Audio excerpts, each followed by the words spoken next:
Assalamualaikum warahmatullahi wabarakatuh. Perkenalkan, nama saya Lina Agustini dengan PM 10060317029. Di sini saya akan menjawab dan menjelaskan soal-soal UAS Teknologi Kosmetik. Berikut adalah soal UAS Teknologi Kosmetik. Soal yang pertama yaitu dari bab evaluasi dan aspek mikrobiologi. Yang bagian A, cosmetic testing dan stability testing of cosmetic meliputi apa saja. Yang B, mikrobiologi on cosmetic dan mikrobiologi testing meliputi apa saja.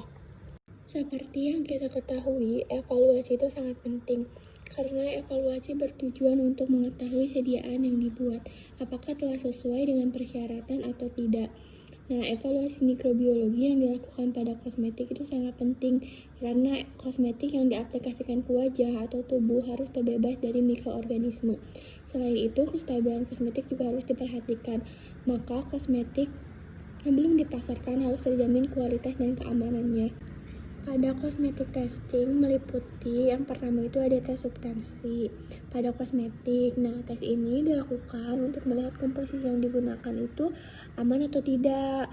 Lalu ada tes praklinik dan klinik. Nah, tes ini itu dilakukan pada hewan untuk praklinik dan manusia untuk klinik. Lalu selanjutnya ada tes keamanan. Tes ini dilakukan untuk memastikan suatu sediaan apakah sudah aman atau belum. Selanjutnya ada klaim dari produk tersebut. Lalu ada tes program dari produk. Dan yang terakhir ada pengawasan setelah pemasaran. Setelah produk dipasarkan, apakah terdapat keluhan pada pemakaiannya atau tidak. Nah, adanya tes ini tuh untuk menjamin mutu produk yang sudah dipasarkan harus tetap berada dalam pengawasan.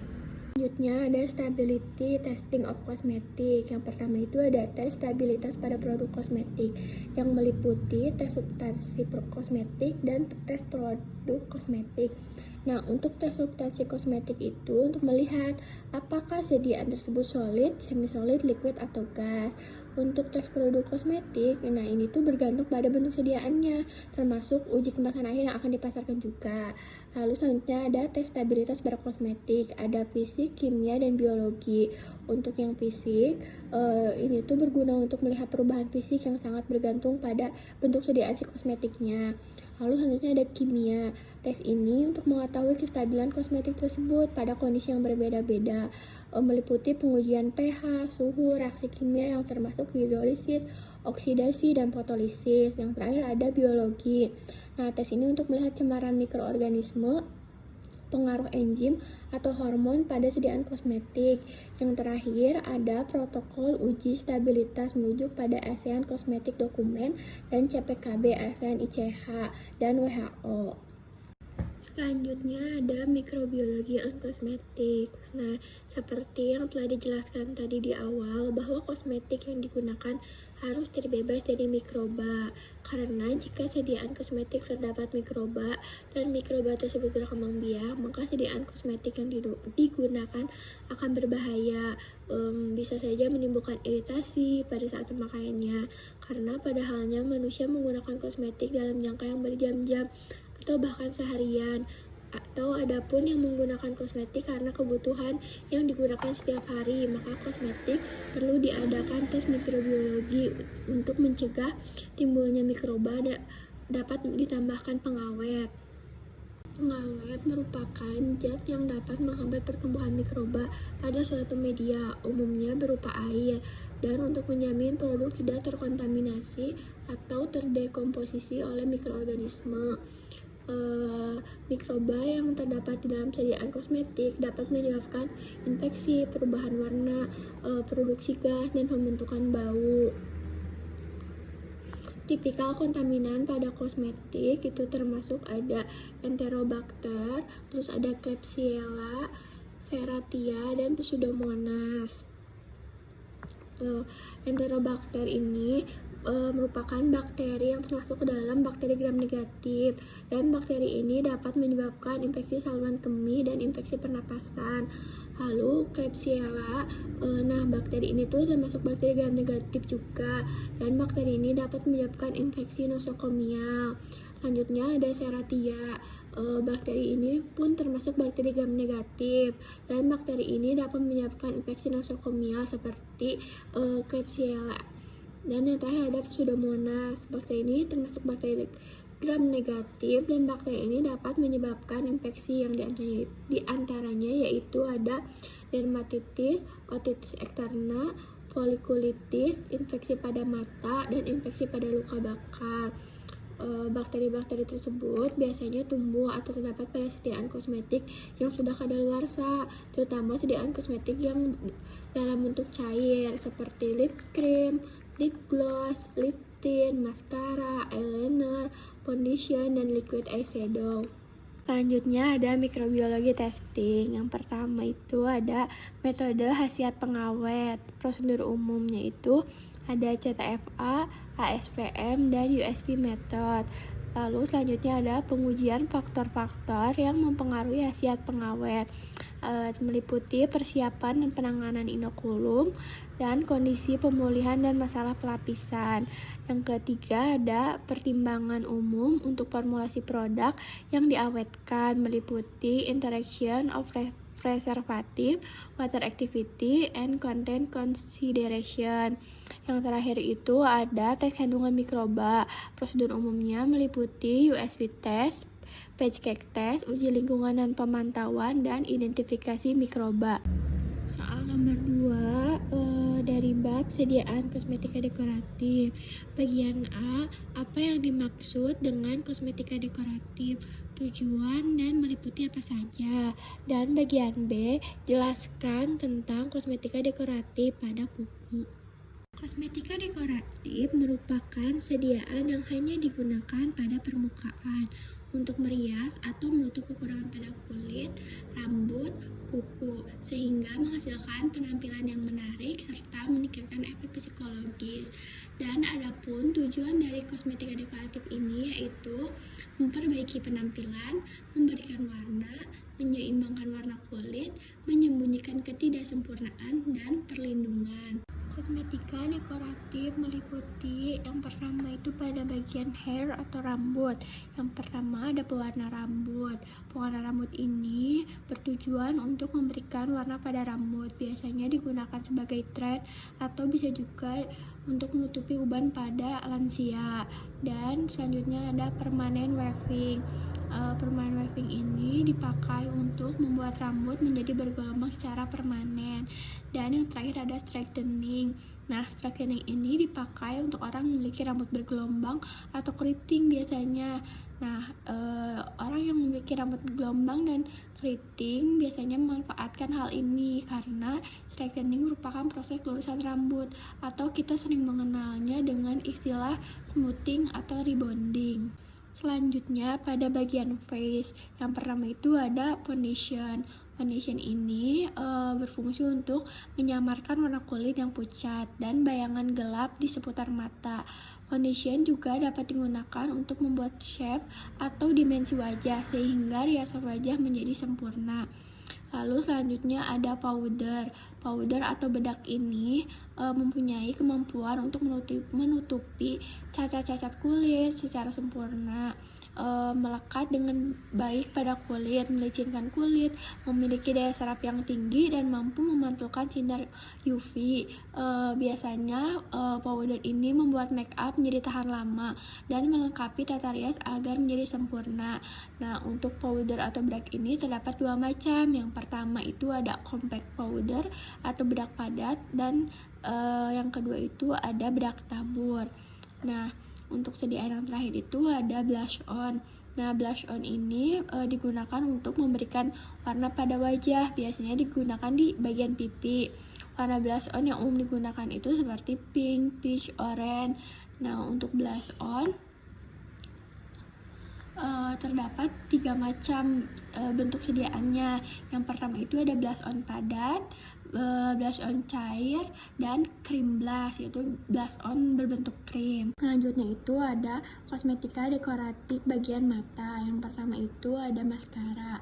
Nah, penggunaan maskara ini itu digunakan untuk menebalkan, melantikan, dan membuat bulu mata kelihatan lebih panjang. Selanjutnya itu ada eyeshadow. Penggunaan eyeshadow ini memberikan warna pada kelopak mata sehingga dapat mengaksentuasikan mata. Yang terakhir itu ada eyeliner. Nah, penggunaan eyeliner ini untuk membuat mata tampak lebih besar. Selanjutnya ada kosmetika dekoratif bagian bibir. Yang pertama itu ada lipstick. Penggunaan lipstick itu memberikan warna pada bibir sehingga bibir tampak lebih segar dari biasanya. Biasanya lipstick itu berbentuk stick. Lalu selanjutnya ada lip gloss. Penggunaan lip gloss ini akan memberi efek mengkilap pada bibir. Biasanya diaplikasikan setelah penggunaan lipstick. Bentuk lip gloss itu biasanya liquid. Dan yang terakhir itu ada lip liner. Nah, penggunaan lip liner ini dapat menjadikan bentuk bibir lebih terdefinisi dan memberikan efek bibir menjadi lebih tebal. Kosmetika dekoratif pada bagian kuku. Nah, yang pertama itu ada pewarna kuku atau nail polish yang biasa kita sebut dengan istilah kutek. Nah, ini digunakan untuk memberikan warna pada kuku yang biasanya diaplikasikannya di bagian nail plate.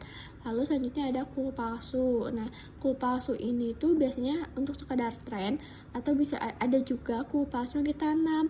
Nah, biasanya kuku palsu atau kuku buatan yang ditanam itu digunakan karena adanya kelainan kuku. Ada anatomi kuku.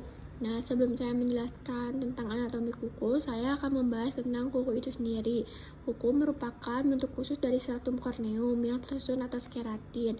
Nah, kuku ini mempunyai dua fungsi utama, yaitu sebagai pelindung dari ujung jari karena dipenuhi dengan syaraf-syaraf, dan fungsi lain juga yaitu untuk memberi sensitivitas dan mempertajam daya sentuh.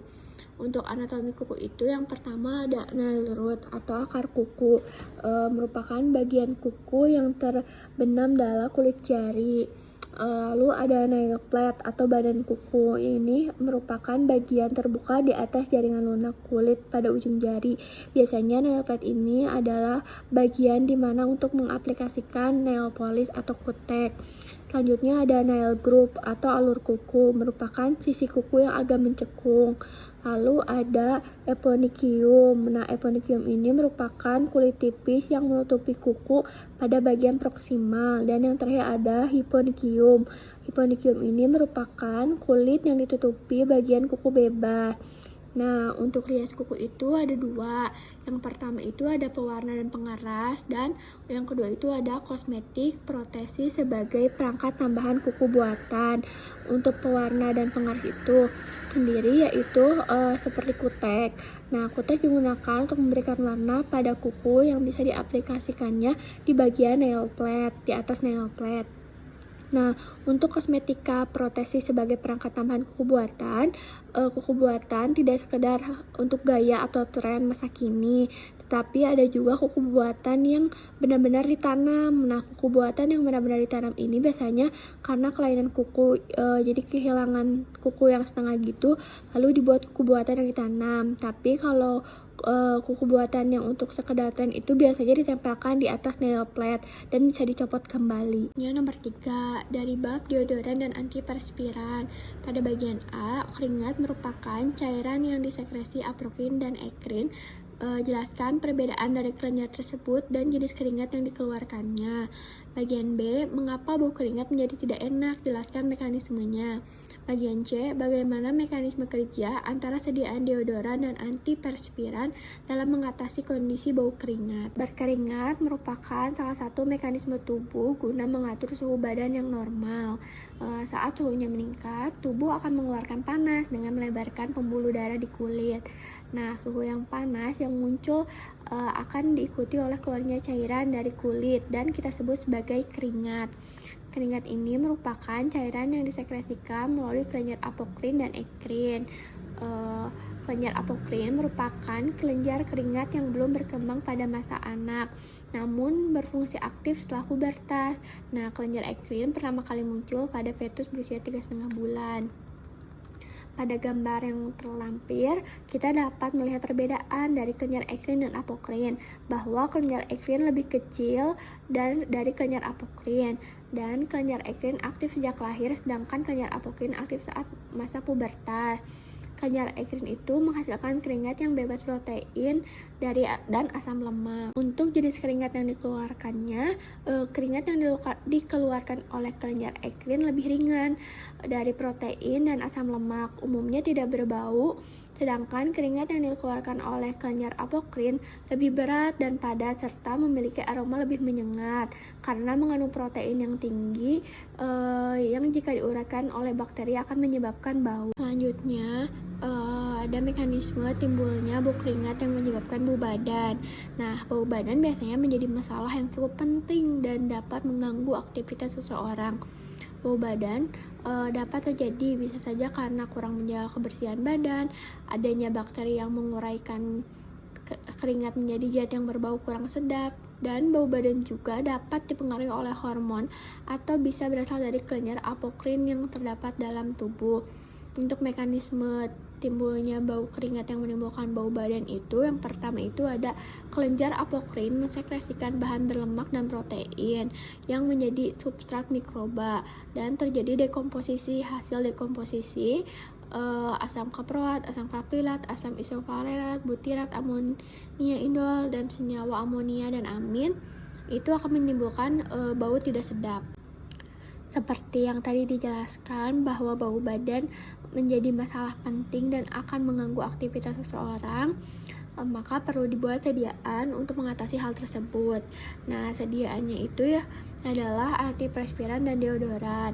Antiperspiran merupakan sediaan kosmetik yang digunakan untuk maksud mempersempit pori sehingga mengurangi keluarnya keringat dengan tujuan mengurangi laju pengeluaran dan volume keringat, mencegah serangan bakteri dengan cara baunya ditekan. Untuk deodoran merupakan sediaan kosmetik yang digunakan untuk menyerap keringat dan mengurangi bau badan. Bagaimana antiperspiran bekerja atau mekanisme kerja dari antiperspiran itu? Yaitu saluran keringat yang berada pada kulit. Nah, ketika sediaan antiperspiran diaplikasikan kulit, maka keringat meraih antiperspiran dan menariknya ke saluran keringat. Setelah itu, di dalam saluran keringat, antiperspiran membentuk sumbatan yang dapat mengurangi atau menghalangi aliran keringat, sehingga keringat yang keluar menjadi berkurang. Jadi deodoran itu yang pertama, bakteri yang akan menimbulkan bau akan menempel pada reseptor. Lalu reseptor akan menangkap bakteri yang menimbulkan bau dan bakteri tersebut akan teradsorpsi. Setelah itu terjadi penetralan. Dengan adanya pembersihan, mikroba tersebut akan tereliminasi. Nah, jika mikroba tersebut tereliminasi menjadi tidak ada. Jika mikroba sudah tidak ada, maka tidak akan menimbulkan bau. Sekian penjelasan dari saya. Mohon maaf bila masih banyak kekurangan. Semoga bermanfaat. Wassalamualaikum warahmatullahi wabarakatuh.